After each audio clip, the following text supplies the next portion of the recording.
Hey guys, thank you so much for tuning in to Rag House Media, empowering girls and women in music, sports, and entertainment. I'm here with host Shira Girl. It's a girl, what up? And we are in Burbank right now with Authentic Culture Network, and we are here with special guest, amazing singer and piano player Justine from Blue Midnight. Yeah. Hi guys! Thank you both for having me. You're so welcome. Justine, I'm sure, how old are you? I'm 23. Oh my God, I love those years. Remember those years, Shira? Well, you're still living them, girlfriend. It's like yesterday. Last year. Yeah. Justine, thank you so much for coming in. You are the lead singer and piano player of Blue Midnight. Yes.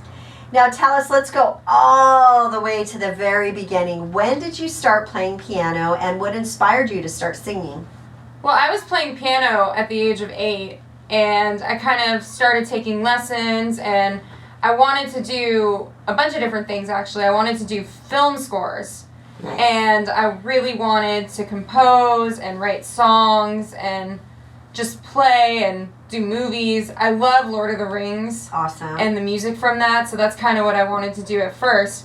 Then when I got into high school, I started listening to rock and metal. My first CD that I ever bought was Nirvana's Nevermind. Oh gosh. And yeah. that's what Nice. sent me It's down. a good one. Yeah. Sent me down that track. And from there, I kind of went into theater in high school, so my love of performing came out. Then from there, I went to school, and when I did fashion school, I kind of felt like something was missing from my life, so I wanted to pursue music, and that's kind of where I went. Where'd you grow up? Born and raised? Born and raised in Los Angeles. Whoa! Native. You're I didn't know that. Did you know that? Yeah, it's rare. Oh my goodness. So you're a Angelino. Yeah, I am. Oh my goodness. Are your parents like super famous and you haven't told us yet? No. Because a lot of people that I meet that are Angelinos born and raised, they're like, their dad's like this, you know, Right. behind the scenes, like huge producer or something. No. And so born and raised in LA. Yes. Oh my First goodness. generation fame right here. Yeah, I know, right? Do you have brothers and sisters? I have 2. I have a younger brother. He's 21, and I have a sister who's 14. So high school. What high school did you go to in LA? I went to New Roads, Oh, okay. Where's that? What part? Santa Monica. Nice. Oh my goodness. I don't think I've met an Angelino in a long time. I know there's one in my family, but besides that's really cool. So you were surrounded by the entertainment industry from the get-go. Yes.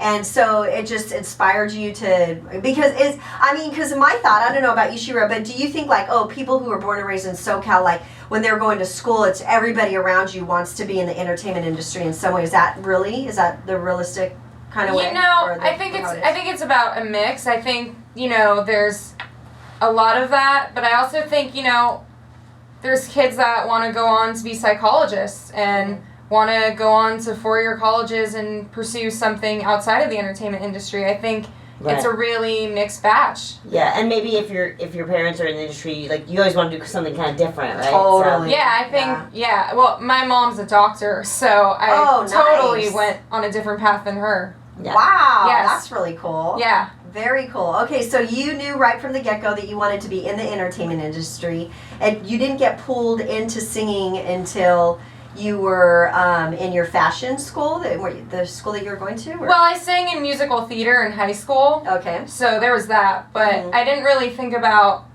singing my own songs until later on. Awesome.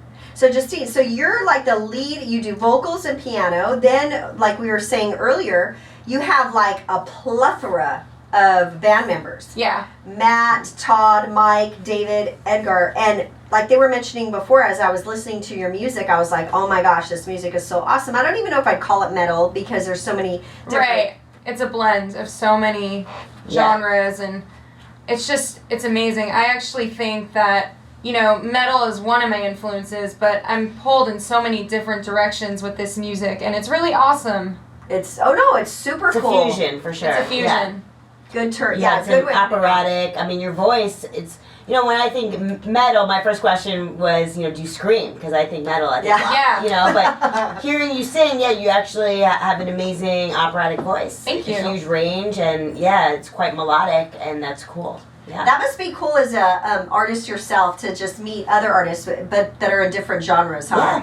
Yeah. It's like cool. It's just like, oh. Yeah, and you have Yeah. a very theatrical stage presence, and I think it's really, important to be able to not just sing, but really to put on a show, Exactly. It's it's a whole package and just a whole environment and an atmosphere, and I think it's just a really beautiful blend of obviously the music, but then the costumes, the lights, the smoke, the mirrors, it's just everything is just really beautiful. And the music and the violin. That's the first Yes. thing Yeah, that you that's guys were super talking about. Yes. And that's the Yeah. first thing I noticed. I'm just like, It's different. oh, the violin. That's so awesome. It came into one of your songs in the very beginning, and I can't think of the title of the song, but I was listening to it. Do you know what song I'm talking about? Maybe Could be. I mean, a lot of our songs, all of them have violin in it, so. in the very beginning. In the very where it was beginning. the presence was just like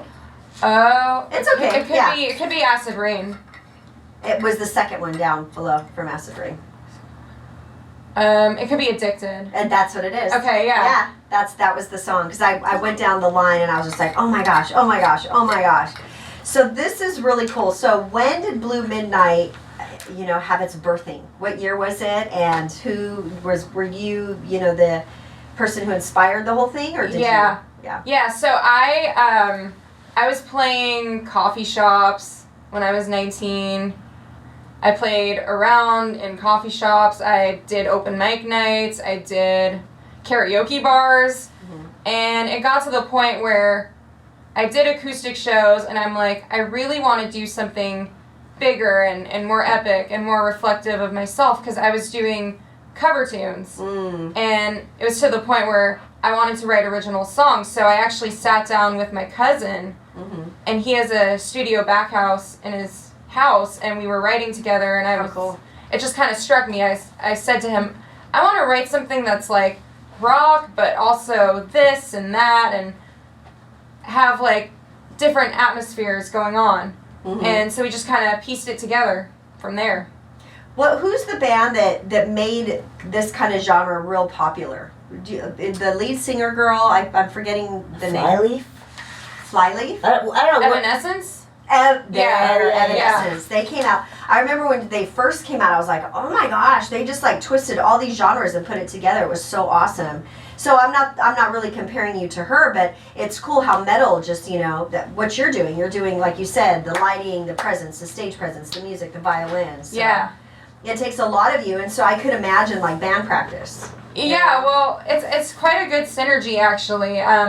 We all work together. We all just want to make the best sound possible, and we're all friends. We look at each other like family. It's a great atmosphere, and these guys are great guys, and they're fun to be around. You produced with your cousin. Yes. And you launched tell us about the big day. Tell us about the filling, because all this time was put into it, all this hard work, sweat and tears, right? Yeah, so we launched the album, and we self-distributed everywhere.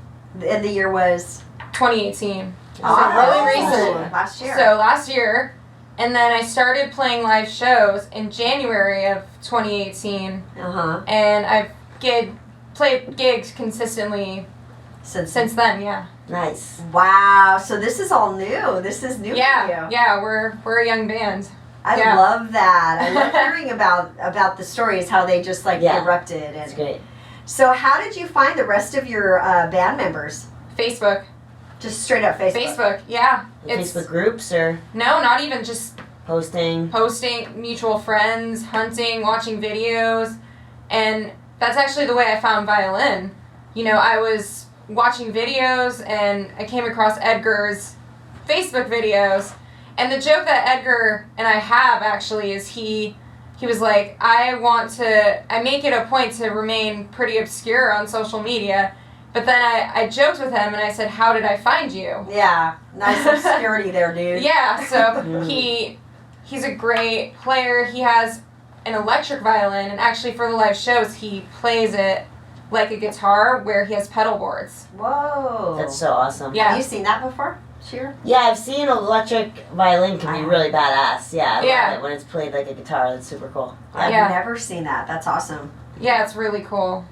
So cool. I love how you're just like, everything's just so new, don't you, Shira? Just like you could tell, like it's just, but you're not afraid, and you're excited to go out there with this genre. I mean, you can't, right? I mean, this is like an in-your-face kind of music. Yeah, it's very, well, it's funny because when I wear elaborate costumes and people see me walking around the venue, they don't know what to quite expect. And then, when I go on stage, we play our set. Then afterwards, people will come up and say, "Okay, we get it now." Oh yeah. It answers all those. But that's questions. good, Yeah. You got to kind of build some mystery. Yeah, you just gotta own it, and then you shock them. Own it and own it while you do it too. That's the big thing. It's awesome, absolutely. Yeah, tell us about your show with Lita Ford. You just opened up for Lita Ford. That was a fangirl moment for me. I'm sure. Yeah, she's a legend. Her history is so rich.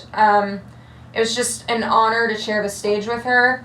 The venue was incredible. It was a great crowd. Everybody was friendly and fun, and it was just a lot of energy that night. And you played at the Whiskey A Go-Go. Of course, that's iconic. Right. Nice. And so, did you play right before Lita Ford, or what was the? Not right before. We were on at 8, and I think there were 2 bands after us, but the fact that we were on that bill was just humbling. Oh no, that's huge. It was humbling. It was so amazing. Whenever I set foot on stage at the Whiskey, it's just this humbling feeling because there's just so much history on that stage. History and amongst other things, I'm sure. Well, yeah. Yeah. From other people's shows.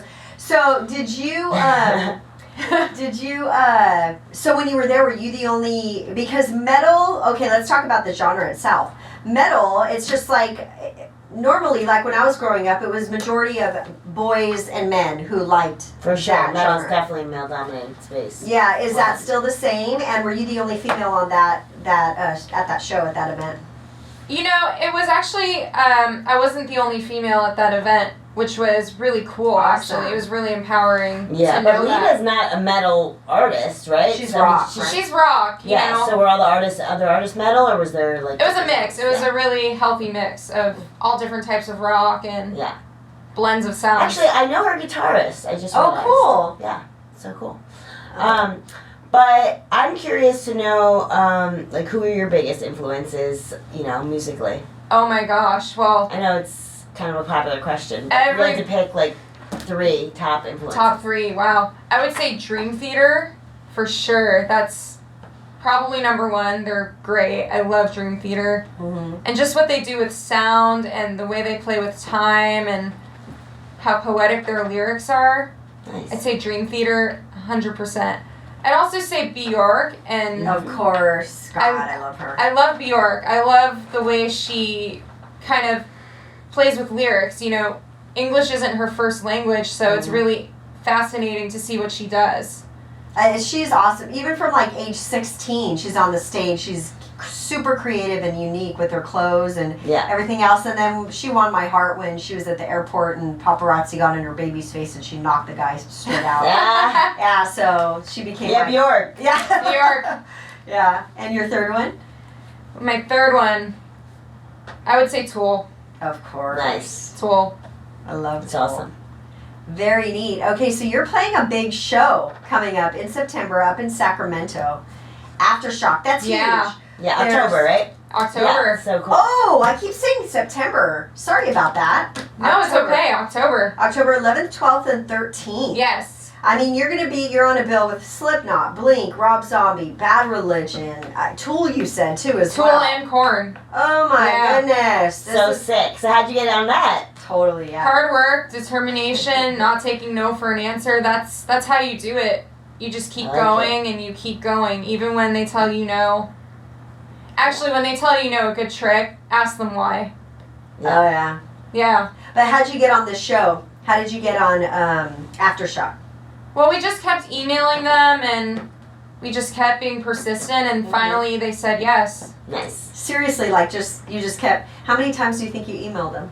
Oh gosh, who I maybe lost count. Really? Yeah. So like 30 sometimes. You knew who the person was to contact and you just kept reaching out. Yeah. That's awesome. I'm glad he did that. I'm glad. Yeah. I'm sure he was really busy too, and then it took him, a while to listen to your stuff, your music. Yeah. Because that's a really big show. I've even heard of this show. I haven't gone. Have you gone to Aftershock? No, but I've heard of it, yeah. Yeah, and there's always like, it's a huge plethora of madness, crazy fun. My question for you too, because this is all about like women in music, have you looked at the other bands and singers that are playing, and what's the ratio of female performers opposed to, I'm sure it's probably very male dominated. It's male dominated.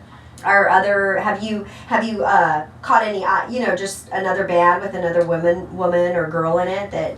There's some awesome bands with females in them. There are a lot. It's getting a lot better. Oh yeah, no, it's getting better. But how about this show in general? Do you know? In general, like when I've played shows. No, this show, like Aftershock.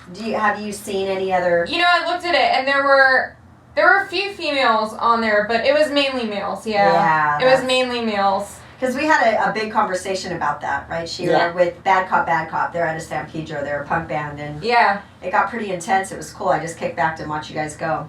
But yeah, so just but then it's cool that you're on that show. I'm not putting it down at all. That's no, you're representing. That's awesome. We have to represent, and we have to keep moving forward. So great. And I'm glad you're going to be there for all 3 days, because like you said, when you come out with like your dress and you walk around, people, you're going to catch people's eyes. Then you can just say, hey, I'm playing on Sunday. Yeah. Yeah. Very cool. What's for the future for Blue Midnight? Well, I am writing album number 2. Wow. And I think it's going to be a great sequel to Eternal Wish. It's going to be, I think, on the guitar levels, a lot heavier, more intense, but then on the violin and synthesizer level, it's going to be a lot dreamier, so you're going to see a lot more of a contrast going on, a lot more melodies being built, a lot more time signature changes. I think it's going to be really interesting and beautiful, and it's going to feel like a movie score in a way, because the way I write, it's very, cool. very fluid. Love that. That's fun, yeah. Have you shot any videos? I'm working on it. Nice. That's the goal. Mm-hmm. That's the goal. That's the main thing. For me, as I'm not a musician. I want to always put a face with the sound, you hear the music, and so I like seeing who I'm really listening to, and that always adds to it. Are you on all socials? Where can we find you? We're everywhere. We're on Instagram, Facebook, Twitter. We have a website, www.bluemidnightmusic.com. Nice. And we're on Spotify, iTunes, I think Pandora. Everything. You've covered everything, girlfriend. Yeah. Nice. Well, good. Well, thank you so much for having us. Any shout outs before we go? I would just like to thank everybody who's been involved. I want to thank all the bands that I've shared bills with, because it's just been humbling to share the stage with all of you. And I want to thank everybody who's followed my music, who's followed our story, and got us to the place where we could play Aftershock. It's just really humbling and beautiful, and thank you guys for having me. Totally. Anytime you want to come in. Oh, thank you. Yeah, we're all family. Nice. Awesome. Thank you so much. Thank you. Good talking to you. Yeah. You guys, thank you for tuning in to Raghouse Media, empowering girls and women in music, sports, and entertainment. That was Justine from Blue Midnight, lead singer, piano player. Go check her out. Jump on her socials. Support. You guys have a wonderful evening, and we'll talk to you soon. Ciao. Have a good one. Bye, guys.